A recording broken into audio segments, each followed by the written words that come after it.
Chapter 36, here we go. That's him, go faster! Wild Boy tumbled back onto the seat as the Lord Mayor's coach jolted over cracks in the road.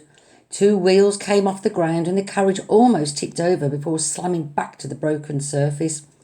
Drunken crowds ran screaming from the street. A chestnut seller dived out of the way, only to see his tin stove crushed like paper beneath the coach's wheels. Sparks flew, but Marcus wasn't slowing down. The coach tore through a washing line, smashed down a shop sign, ripped through a pile of newspapers. Front pages flapped up into the rain, screaming, "Wild Boy and Clarissa still at large! Yaw! Yaw!" Rain whipped Wild Boy's face as he leaned from the window. He could just see his old caravan. 100 yards ahead. No, not a caravan. It was a machine on wheels. Electricity crackled along the pipes and wires that crisscrossed its wooden walls. The iron wheels scattered sparks in their path. Sir Oswald sat in the driver's perch, connected to the machine by one of the mechanical crowns. "The machine," Marcus said. "It's starting to work." Wild Boy felt useless, helpless. All he could do was watch as the machine grew even brighter, streaking blue light in its wake. What was happening to Clarissa in there? "The bridge!" he cried. "He's heading for the bridge!" The narrow street widened into the broad thoroughfare of London Bridge. Workers downed tools and fled as the two vehicles clattered towards them. Sir Oswald's machine hit a pickaxe, slowing it down for vital movements. Seizing his chance, Marcus urged his horses on until the carriages were racing side by side, separated by a line of builders' blocks that ran along the middle of the bridge. Wild Boy had to stop that van, and he could think of only one way. He slid across the coach and pushed open the window. Orange blurs of gaslight streaked past as the carriage sped along the bridge. He didn't let himself stop and think about what he was doing. In one quick move, he pulled himself out through the window. Wind and driving rain threatened to tear him off the side of the coach, but he clung tight to the golden frame and climbed up onto the roof. "Marcus!" he shouted. "Get close to the machine!" Marcus pulled the reins, steering the mayor's coach even closer to the centre of the bridge. Two wheels scraped the stone divide, spraying sparks. This was as near as they could get, but they were still yards away. Wild Boy glimpsed himself in the reflection of the machine's pipes. He looked every bit as terrified as he felt, but he remembered the look in Clarissa's eyes when he'd struck her in the tower, and the promise he'd made to save her. He jumped. "Ah!" He landed hard on top of the machine. He tried to grasp one of the pipes, but the speed flipped him sideways. His head hit wood as he fell over the side. Only his foot, caught between the pipes as he fell, saved him from tumbling to the street. He swung across the side of the machine, so close to the grinding wheel that it shaved the hair on his cheek. The machine glowed brighter. The pipes throbbed. The wires fizzed. Wild Boy felt the heat burn his coat and scorch the hair on his back. The van door swung open and he saw Clarissa inside, her pale face shining blue in the machine's electrical storm. She'd managed to shake off her gag, but she remained tied to the wall. With the crown screwed to her head, she stopped struggling, surprised to see Wild Boy hanging upside down outside the door. "Help me then!" she screamed. "I'm trying," Wild Boy replied.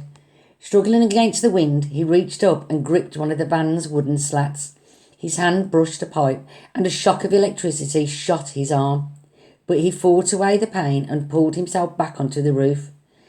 Now that he was close to Sir Oswald, Wild Boy didn't know what to do. Just a few days ago, this man had been his friend. Was it true what he'd said? That he had not meant to kill the Professor or Dr. Griffin? It didn't matter. He just had to stop this machine. He leaned forward and took hold of the wires that trailed from Sir Oswald's crown. And then he yanked. He hoped to tear them from the device, severing its connection to Clarissa. But Sir Oswald's head swung back and caught the edge of the van roof, knocking him out cold. His hand slipped from the reins and he slumped forward.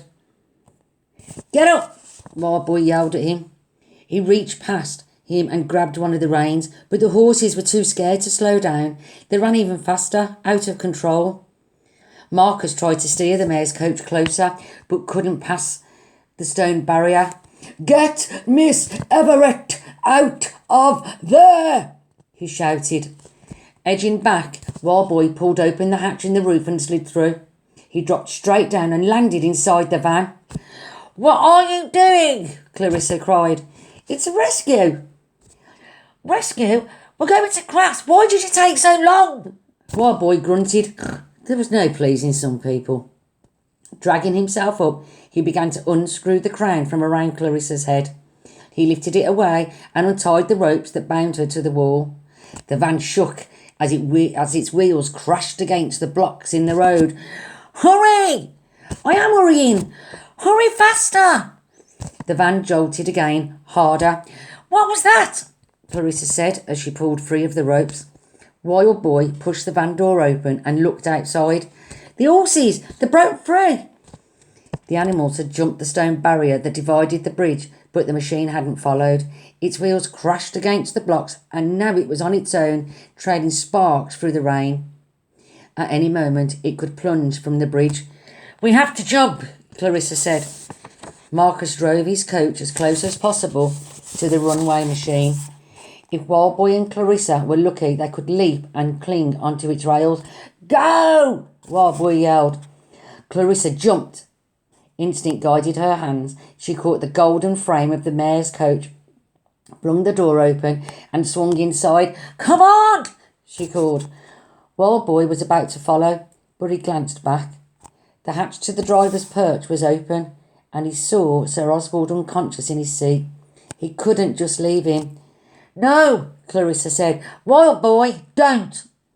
But he was already back inside the van, reaching through the hatch for his old friend. "Sir Oswald," he shouted, "wake up!" Too late. The van's wheels hit the rubble where workers had been repairing the edge of the bridge. Wild Boy tumbled back as the machine flipped over and crashed onto its side in a burst of sparks. It skidded across the surface and came to a shuddering halt, half on and half off the bridge. The pipe groaned, glowing paler as the electricity in the machine died out. The van creaked, wobbled. Inside, Wild Boy lay at the wrong end of the seesaw, staring up at the open caravan door.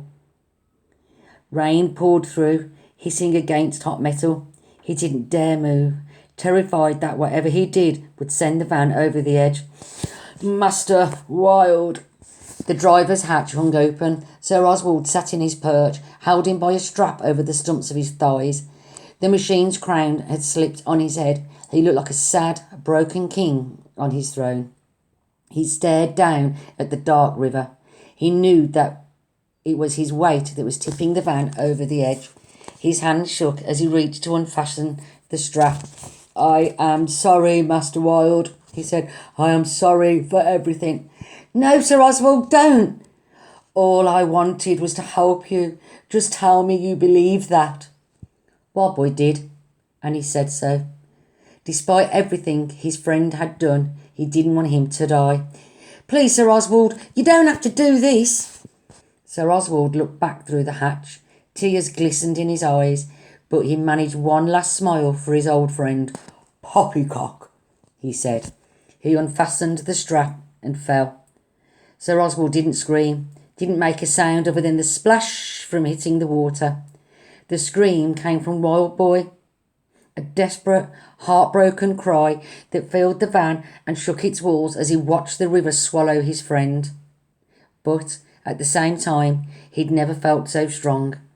Sir Oswald had done that for him.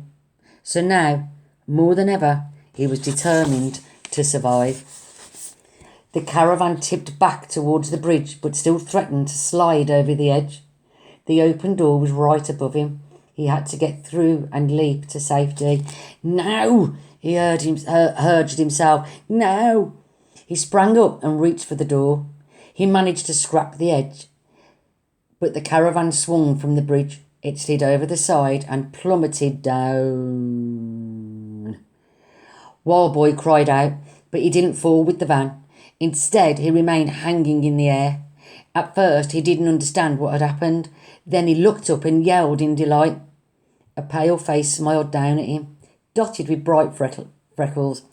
Clarissa dangled upside down from a rope, its other end held by Marcus on the bridge above. She jumped from the bridge, catching Wildboy's hands as the van fell. Her grin spread wider. "This is a rescue," she said. Slowly Marcus hauled them up until they both stood safely on the bridge. Wildboy shook all over from his brush with death, the pain in his shoulder, and his grief that Sir Oswald was gone. But he had kept his promise. Exhausted, he leaned against Clarissa, each propping each other up. Fiery red hair tumbled over burnt brown ones. They heard whistles and shouts as police officers charged along the bridge, but they were too tired to run. Besides, Wildboy had had enough of running. Over Clarissa's shoulder he looked at Marcus. The golden-eyed man slicked back his silver hair and replied with the slightest of smiles. And Wildboy knew that everything would be all right. He leaned into Clarissa and closed his eyes.